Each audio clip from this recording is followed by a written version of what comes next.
Good morning, student. Welcome once again in YouTube class. To students, we are studying the chapter surface area and volume. Now today I will discuss a new question from the optional exercise. Student, ये optional exercise का सबसे पहला question है और most important question है, exam में पूछा जाता है. तो आज इस क्वेश्चन को डिस्कस करेंगे, क्वेश्चन के सॉल्यूशन कैसे होगा. ठीक है, और लॉजिकल क्वेश्चन है, इसको बहुत ध्यान से समझिएगा. क्वेश्चन हमारा है यहाँ पर, copper wire whose diameter 3 mm is wound about a cylinder. ठीक है, whose length is 12 cm and diameter 10 cm, यानी कि सिलेंडर का डायमीटर और हाइट भी गिवन है. as to cover the curved surface area of the cylinder, यानी wire जो है वो पूरे कर्व सरफेस सिलेंडर के ऊपर है. सरफेस जो है सिलेंडर की, उस पर पूरा रैप किया गया है, उसको राउंड किया गया है. किस तरह से समझिए, इसका फिगर बना लेते हैं. सबसे पहले let suppose it is cylinder.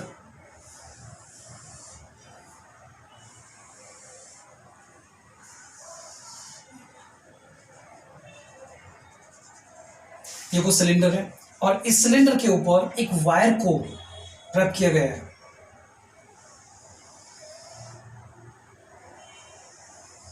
इस तरह से वायर इसके ऊपर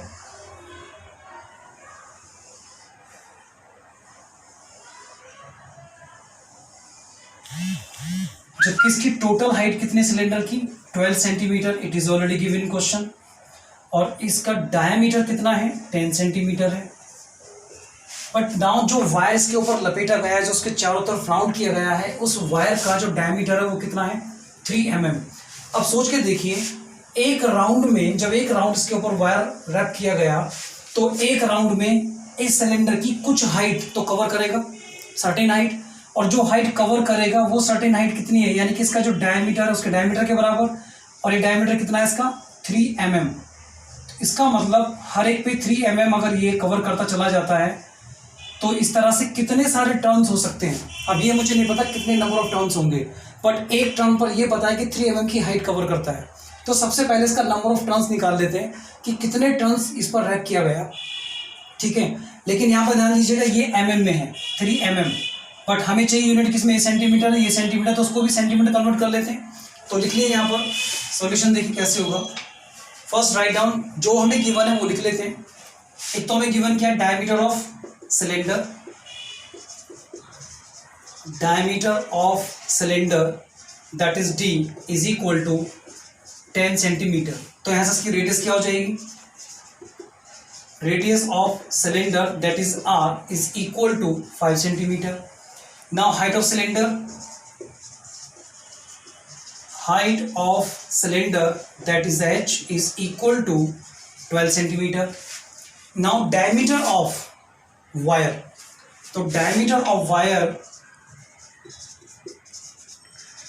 diameter of wire how much 3 mm. तो पहले मैं इसको काम कर लेता हूं, उसको सेंटीमीटर कन्वर्ट कर लेता हूं. तो सेंटीमीटर कन्वर्ट करने का मीन्स क्या हो जाएगा, डिवाइडेड बाय 10 सेंटीमीटर, क्योंकि 1 centimetre 10 millimetre. Okay, and now the radius, what is the radius, radius of wire is equal to 3/10. 3/10 को अब मैं क्या लिख सकता हूँ यहाँ पर, 3/10 इंटू 1/2 से मल्टीप्लाई किया जाए तो ये बन जाएगा 3/20 centimetre. This is the radius, radius of wire. अब समझिएगा यहाँ पर, ये मेरे पास इसकी लेंथ, इसकी हाइट मुझे मिल गई. जब इसको हमने एक बार राउंड किया तो राउंड करने पर जो 3 mm था वो इस हाइट को कवर कर रहा है. तो उस हाइट को कवर करने पर मैं निकालता हूँ number of turns of wire. So number of turns of wire is equal to total height of cylinder, total height of cylinder divided by diameter of wire, diameter of wire. So कितना आ जाएगा, total height कितनी है इसकी 12 centimetre, and diameter of wire कितना calculate किया मैं 3/10. तो 3/10 जब ये ऊपर चला जाएगा तो ये आ जाएगा 12 इंटू 10 डिवाइडेड बाई 3, कैंसिल कर दो उसको, तो ये आ जाएगा 40. ठीक है, ये आ जाएगा 40. This is n. तो नंबर ऑफ वायर कितने आए मेरे पास 40, दैट इज 40 टर्न्स. ये 40 टर्न्स आगे जो हमने कैलकुलेट किया, यानी कि 40 टर्न्स ये बनेंगे. अब 40 टर्न्स में कितना वायर यूज किया गया, अब ये सोचिए इसकी लेंथ भी तो हमें कैलकुलेट करनी है कि 40 वायर रैप करने में कितनी लेंथ का वायर यूज किया गया। अब उस लेंथ को कैलकुलेट करने के लिए पहले मुझे एक राउंड की लेंथ निकालनी है। The round of one length, one round में कितनी लेंथ का वायर यूज किया गया, तो उसको देख लीजिए। The length of wire in one round is equal to किसका, circumference of cylinder, circumference of cylinder होगा। तो सर्कम सिलेंडर कितना है, सर्कम सिलेंडर मतलब सर्कल, और ये क्या हो जाएगा 2 पाई आर, तो ये कितना हो जाएगा 2 पाई आर, ठीक है। तो 2 पाई आर की इसकी वैल्यू पुट कर दें यहाँ से, 2 इंटू पाई को भी एट इज रख लीजिए, व्हाट इज आर, इसके अकॉर्डिंग आर कितना था हम कैलकुलेट हमने निकाला था 5, तो ये आपका आ जाएगा 10 पाई सेंटीमीटर, ठीक है। तो एक राउंड में 10 पाई सेंटीमीटर यूज किया, तो ये मेरे पास आएगा length of wire in one round. अब मैं कैलकुलेट करूंगा 40 राउंड्स, क्योंकि ये वायर 40 टाइम्स राउंड किया गया है सिलेंडर के ऊपर, तो लिखेंगे the length of wire in 40 round. 40 rounds में जो वायर यूज किया गया है वो कितना हुआ, जो भी था हमारे पास वन राउंड को मल्टीप्लाई कर दो 40 से 10 पाई, तो ये आ जाएगा आपके पास 400 ऑफ पाई, ठीक है। तो 400 ऑफ पाई को कैलकुलेट किया जाए, सो 400 इंटू 22/7, तो ये आ जाएगा आपके पास 4 2 ज़ा 8, 4 2 ज़ा 8 और 1 9, ठीक है। और 0 0 डिवाइडेड बाय 7 जब इसको कैलकुलेट करोगे तो कैलकुलेट करने पर इसका जो आंसर आ जाएगा अप्रॉक्सीमेट, ये आ जाएगा 1257.44 सेंटीमीटर, ठीक है। इतना वायर इसमें यूज किया गया, ठीक, 1257.14, आप कैलकुलेट कर लीजिएगा उसको। तो ये मेरे पास आ गया, कैलकुलेट करने के बाद इसको डिवाइड करोगे तो इतने सेंटीमीटर लेंथ का वायर यूज किया गया। ये वो वायर है जो एक्चुअल लेंथ का इस पूरे सिलेंडर पर ऐड किया गया। लेकिन अब क्वेश्चन में क्या पूछा है, पहला पार्ट तुमसे पूछा what is the length of the wire, ये हमने निकाल दिया टोटल लेंथ, ठीक है। The length of the wire in 40 rounds में आपको मिल गया। अब पूछा है इसमें मास ऑफ द वायर, अब इसका मास मुझे निकालना है। तो मास के लिए हमें रिक्वायरमेंट है, क्योंकि फॉर्मूला हमारे पास क्या होता है, mass equal to density equal to mass upon volume, density is equal to mass upon volume. तो मास निकालने के लिए डेंसिटी हमें गिवन है, इसका वॉल्यूम और फाइंड कर लेते हैं। तो वायर का वॉल्यूम क्या होगा, क्योंकि वायर किस शेप का है, सिलेंडर शेप का है, तो वॉल्यूम ऑफ वायर, अब देखिए वॉल्यूम ऑफ वायर निकाल लेते हैं। So volume of wire is equal to pi r square h. तो जो एन नंबर ऑफ राउंड्स था, इसी को मैं ये कह सकता हूं जो 40 राउंड्स में यूज किया गया है, this is the length of the wire.